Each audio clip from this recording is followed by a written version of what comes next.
Saludos de nuevo por aquí. Quien les habla, María de los Ángeles Ramoni, desde nuestra línea de investigación, desarrollo humano, ética y valores en la educación. Vamos a conversar un poco sobre lo que es la observación como método, como instrumento, como valor humano. Y entendamos que es un proceso complejo, muy sistemático, donde el observador de una manera directa relaciona lo que va a observar con un problema de investigación y debe estar al tanto de que allí va a influir mucho las percepciones de la persona que observa y de sus interpretaciones que tenga de lo observado de acuerdo a su background, a su experiencia y a su conocimiento investigativo. ¿Para qué se hace la observación?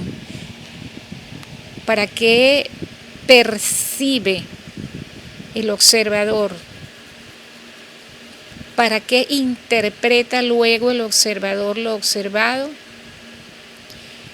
Muy bien, pudiera ser un propósito el hecho de que nos va a permitir obtener información sobre un acontecimiento, cómo se produce y los efectos que éste tiene o la incidencia que éste tiene en el contexto donde estamos o donde no estemos. Hay muchas personas, muchos investigadores que no le conceden importancia a este proceso de la observación y encima de eso después lo que observan es tan superficial que no va a ayudar a mejorar el proceso de investigación. Por eso se necesita de una observación muy activa de parte del investigador. Hay muchos puntos y enfoques que hay que tener. Vamos a ver algunos de ellos. ¿Cuál es el contexto de la observación? El contexto es de lo que yo voy a investigar, bien sea en condiciones naturales, en condiciones in situ, sociales o históricas o culturales, en lo que se va a situar todo mi proceso como observador. Hay dos tipos de enfoques al respecto. Está el inclusivo, que incorporan como datos muchos elementos del contexto, reflejando los hechos con fotografías o instantáneas para tener unas evidencias más precisas y guardar la fidelidad de lo que está observando. Y el enfoque exclusivo, que son procesos de observación en donde voy a ir simplificando lo que observo sin considerar toda la información que esté vinculada, que esté alrededor y que pueda influir en mi proceso investigativo. Hay 3 periodos para la observación. Está uno que se llama el periodo del problema, que es donde yo voy a desarrollar un proceso de observación dentro de un programa educativo, que es el caso que nos compete a nosotros, educación. Está el periodo de las decisiones. Por ejemplo, cuánto tiempo voy a estar observando, qué tipo de secuencia me interesa, qué estoy observando que no se evidencia pero que está allí, quiénes participan, quiénes evaden, qué dicen y qué no dicen. Y está otro que es el de especificar. Especifico los límites donde yo estoy ubicado para observar ese acontecimiento. Es decir, no puedo estar observando indefinidamente sin reloj, sino que tengo que especificar mis límites, no importa el tipo de investigación que esté haciendo. Por otra parte, es importante que tomemos en cuenta el sistema de categorías o los sistemas categoriales en el proceso de observación como un método que tiene que llevar paso a paso. En los sistemas cerrados en donde yo estoy observando, siempre hay algunas categorías prefijadas ya por uno como observador, que es la identificación del problema, donde desde una teoría o modelo explicativo del fenómeno voy a observar. Considerar que el problema es parte de un plan para yo generar luego un modelo. Pero la observación es un procedimiento que ya lo estaría aquí usando como técnica para recoger las evidencias que necesito para desarrollar mi plan de investigación. Hay que considerar un sistema de signos que se va dando en la presencia o ausencia de algunas conductas que aparecen y desaparecen en el proceso de observación. En lo posible, observar esos comportamientos sin valorar, solo observar de manera fría. Posteriormente, depende de la escala estimativa que yo use, si es positivista o pospositivista, vamos a tener una gradación estimativa para valorar todo lo que he observado. Entonces decimos pocas veces, nunca, a veces, siempre, etc. Por otra parte, hay que tener cuidado cuando estamos usando escalas verbales o descriptivas para luego decir o contar lo que observamos. Hay que hacerlo con exclusividad, con rango, con univocidad y con exhaustividad. En el sistema descriptivo, el observador combina ambos enfoques. A veces es cual y cuantitativo, a veces hacemos críticas dentro del proceso, a veces valoramos, nos mantenemos al margen.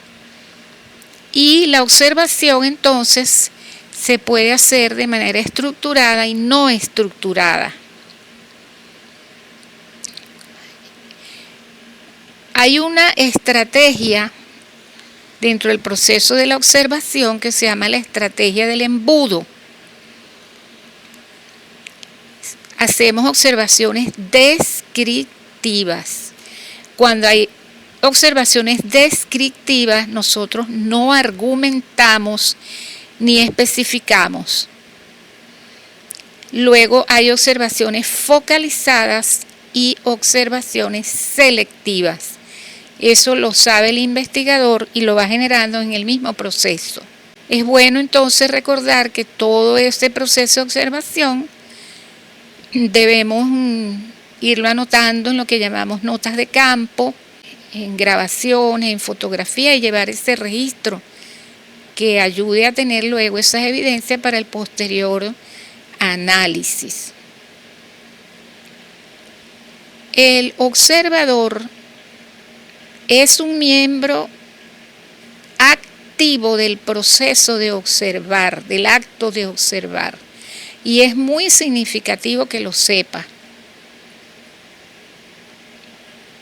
A veces cuesta mucho practicar la Epoché y dejar atrás las ideas previas, su cultura, sus valores. Cuesta mucho. Siempre va a haber alguna influencia. Hay varias perspectivas al respecto. La perspectiva EMIC, que es lo que interesa, es cómo viven, por ejemplo, los nativos de tu localidad con sus propias acciones y sus propios valores y qué significado le dan a sus valores. Esto es un ejemplo. Y está la perspectiva ética, que es aquella que ha de ser capaz de mantener una postura externa que te va a permitir observar de forma participativa y has de realizar inferencias luego para acceder al conocimiento cultural del grupo, de la situación observada. Las características de la observación cuando es participante y que se realiza para comprender lo que estamos investigando es de varias maneras. Es inmediata, es directa, es holística, es introspectiva porque la hace el propio sujeto, por eso es directa e inmediata. Es narrativa, formativa y debe ser holística. Observación participante per se, participación, observación y autoobservación. La observación participante activa versus la observación participante pasiva es cuando la activa trata de actuar para transformar y cambiar elementos problematizados que no satisfacen el proceso investigativo. Entonces las descripciones se van mezclando, destacando las opiniones, las valoraciones del grupo, del investigador, e ir buscando más información. Es importante saber que la observación científica se diferencia de la observación común, porque la científica es una aproximación directa con observación exógena y participante, con aproximaciones de experimentación, de interrogación, de documentación, y endógena con autoobservación. El participante común participa sin perspectivas de lo que hay y de lo que no hay. Es decir, observa y a veces ni observa. Hay una desatención selectiva, baja la guardia. Ese observador común tiene un ángulo cerrado. Es importante que sepa esto porque es básico el proceso de observación para alimentar el proceso investigativo. Además, no lleva un registro sistemático de lo que observa, de las actividades, de las introspecciones. ¿Cómo lo va a hacer si lo hace desde un ángulo cerrado y una desatención? Baja la guardia del proceso de observación. En cambio, el observador participante, su atención se incrementa, está pila, está alerta, se implica más en las acciones de la situación de estudio. ¿Para qué? Para ir al fondo de la problemática. Al contrario del observador normal, este observador científico tiene un ángulo abierto, ampliado, divergente de todos los aspectos que están y no están de la situación observada. El investigador debe conocer realmente qué es el proceso de la observación como método y como técnica y como valor humano, como lo dije al principio, y entender que es un proceso sistemático y complejo. Espero que este tema les dé orientaciones como proceso investigativo.